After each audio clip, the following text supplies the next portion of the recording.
We're here today to involve men in the conversation with respect to creating more inclusive workplace environments in policing.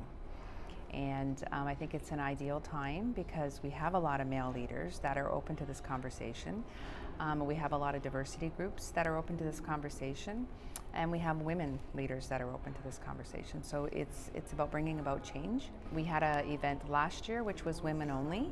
That was in Ottawa. It was a very successful event where we identified barriers for women in policing, and we created a research document. So this piece yesterday we had men only, and we asked them the same questions that we asked women last year.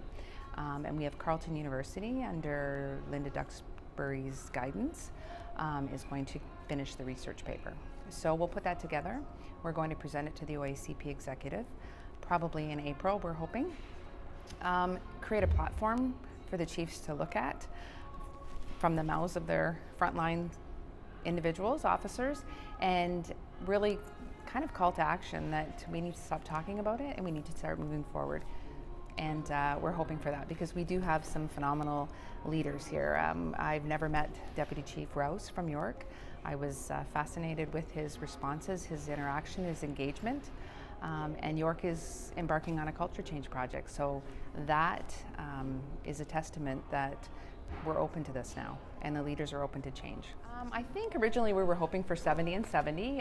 What we did end up getting was about 48 men, 60 women in the room. So we had to open up the room today. That's a good thing. So we have a good representation, and we have rank does not matter in the room, but we do have chiefs in the room. We have deputy chiefs and superintendents and constables. So we mixed everybody up. They're not sitting with anybody from their own organization. So we wanted to create that networking opportunity, and we wanted to create more inclusive conversations. I hope that the men take away that there's a call to action and that they're responsible for creating inclusive workplace environments. A lot of the conversations yesterday were about their own daughters, their wives, sisters, and how they want them to be treated in the workplace. And the conversation was, would you want them to go into policing? And I think that a lot of them, it opened their eyes because they're saying, no, we don't. So why are we saying no? And how can we make it better so that if your sister, your wife, your daughter wanted to become a police officer, what does that look like? So I hope they take away that they're responsible for change, and it's everybody. Inclusivity is everybody's responsibility. I hope they take away that there are male leaders in policing right now that are supporting this. So we need to keep this conversation going. I hope the women take away the fact that men are open to this conversation and that we can talk about the barriers together.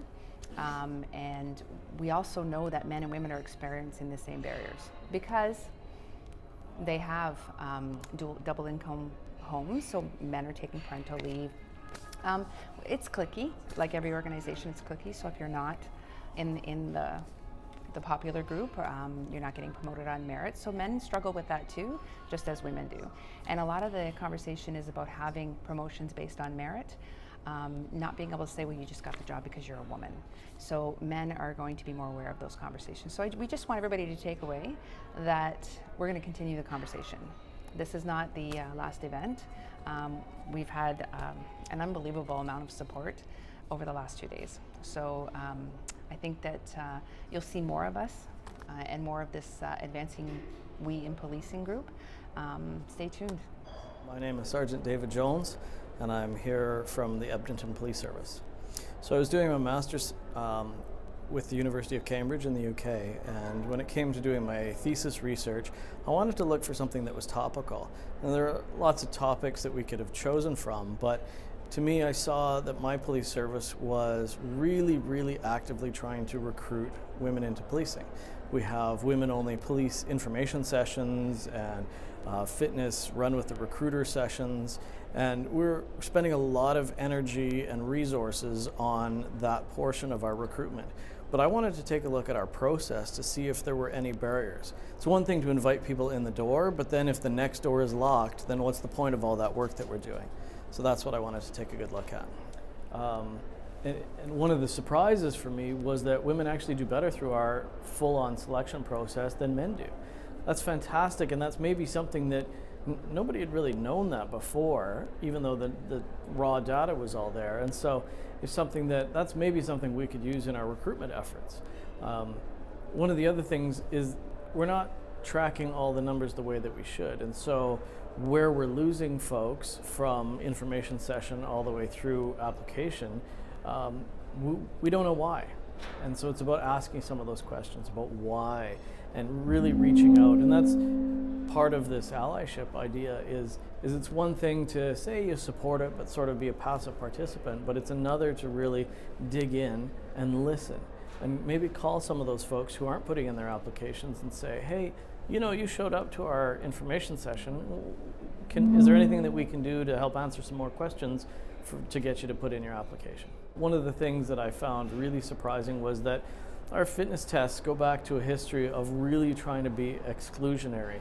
And if we're talking about being inclusive as an employer, then I think we need to take a good hard look at some of those things that we hold very dear to our core essence, and really find out what it is that they're trying to be doing for us through that selection process, and if they're still relevant and if they're still doing the job that we're hoping that they do.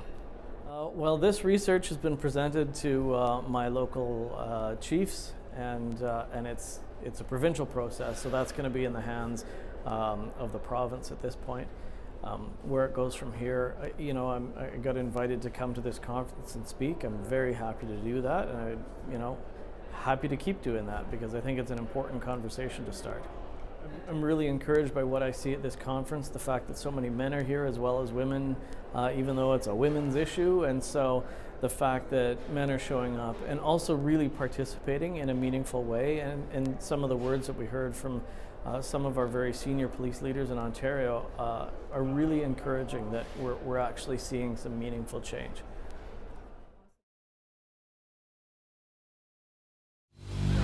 Lady at 46 South Road.